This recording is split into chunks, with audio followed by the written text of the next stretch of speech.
I'm ready for superhero school. Cut! Well done, Ryan. Time to record the next scene. Oh, Father. I've been doing this for 12 years. I think I'm too old for this now. Shut up, Ryan! Don't you remember the contract you agreed to when you were 3? But I was still a baby. No excuses! We're gonna do this forever, Ryan. All the way till you're 50. I wonder what happened to that Ryan kid I used to watch. Hey there, guys. Welcome to Ryan's Toy Review. Holy Guys, I think Ryan's world might finally be free, and I honestly can't believe I'm saying that. After nearly a decade of being turned into a non-stop content machine by his parents, yeah, I said it, it looks like they may have finally let him step away. And I don't mean the still doing 5 brand deals a week kind of freedom. I mean real freedom, real school, real friends, real hobbies, and maybe even a normal teenage life. This kid might finally be living like a regular human being, and frankly, it's long overdue. Let's not forget, Ryan wasn't just a kid making YouTube videos. He became an entire industry. Toy companies practically drooled if he even glanced at their product. His reach was massive, bigger than networks most adults watch. But now things are shifting, and they're changing fast. Uploads are slowing down, Ryan barely appears on screen anymore, and even longtime fans are openly asking for him to retire. So what changed? Did his parents finally do the right thing? Did Ryan hit a breaking point? Is Ryan's world finally shutting its gates? Let's talk about it. People love to say, let kids be kids. But imagine hearing that at 13 when you're already a multi-millionaire and you've spent most of your life selling slime and toys to toddlers. That's Ryan's reality. He isn't just another child YouTuber. He was the child YouTuber, the blueprint. The reason family channels realized they could turn playtime into a full-blown business. But lately, something feels different, and not in a conspiracy way, more in a quietly unsettling way. It feels like we're watching the slow retirement of a child star who never really chose fame to begin with. Let's rewind for a moment. Ryan wasn't just successful, he was untouchable. By the age of 7, he was earning more than most people will in their entire lives. He had toys, licensing deals, a Nickelodeon show, branded toothpaste, actual toothpaste. If Ryan touched it, it sold. For years, he was everywhere. But here's the part people don't like to admit. At some point, it stopped looking fun. Those toy unboxings slowly stopped feeling playful and started looking like obligations written into a contract. If you watch his recent videos, it's painfully obvious that Ryan is over it. You can see it in his expression, that mix of boredom and quiet discomfort. Like he knows millions of people are still watching him pretend to be excited about toy cars while he's growing up,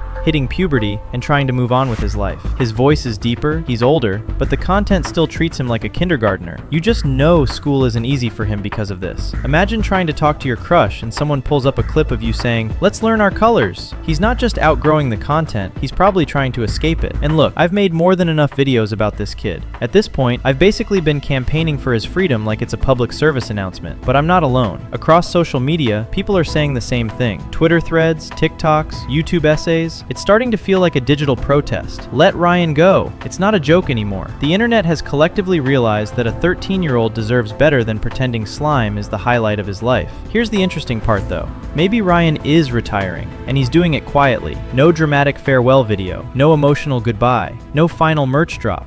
Just a slow, intentional fade out, and the signs are all there. For starters, his screen time has dropped hard. Ryan used to be the center of every video. Now he barely appears. Sometimes it's a quick intro, a short scene, and then he's gone while the rest of the cast fills in. The thumbnails still use his face, but once you click the video, it feels like he's in witness protection. Uploads that used to be constant are now irregular, shorter, more stiff, and noticeably less Ryan-focused. The channel still exists,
don't really mind.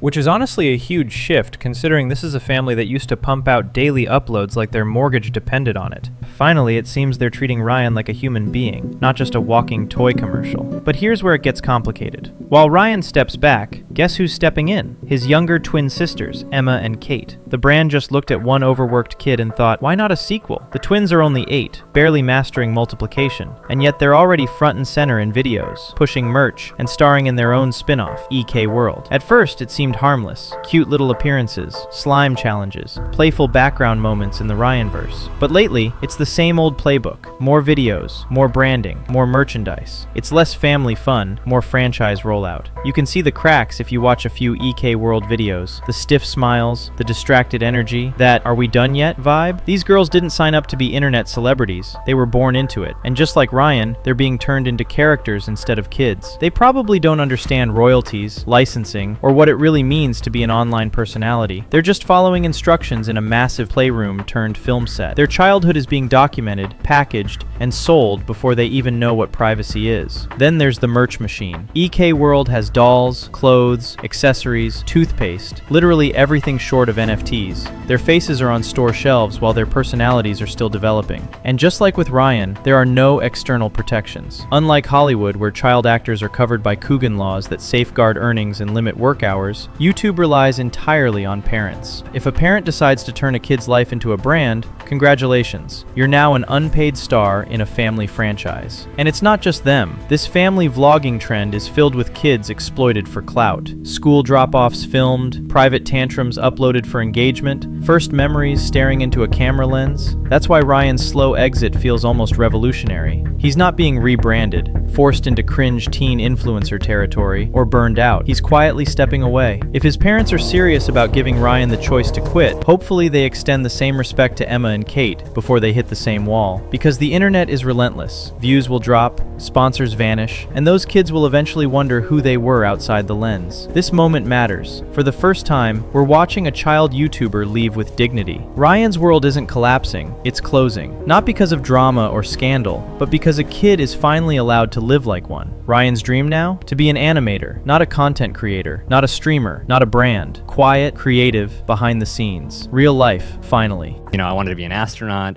then I wanted to be an NBA player. I'm curious, like, what do you want to be when you grow up? When I grow up, I want to be like an animator. I think it's really fun to do because like the drawing and then like at the end you get to see the whole thing and see what you've like worked on the whole time.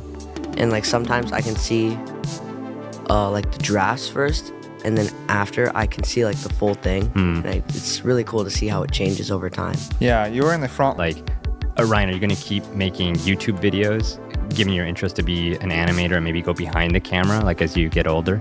I think I will keep going for a while, yeah. And if that's truly what he wants, here's hoping he never has to say like and subscribe again. Ryan's world is finally retiring, slowly, quietly. The empire isn't crumbling, it's stepping aside. And honestly, that's the win we didn't even realize we needed. Let Ryan go. Let all of them go. If you enjoyed this, drop a like, hit subscribe, leave a comment, and have an amazing day. I'll see you in the next one.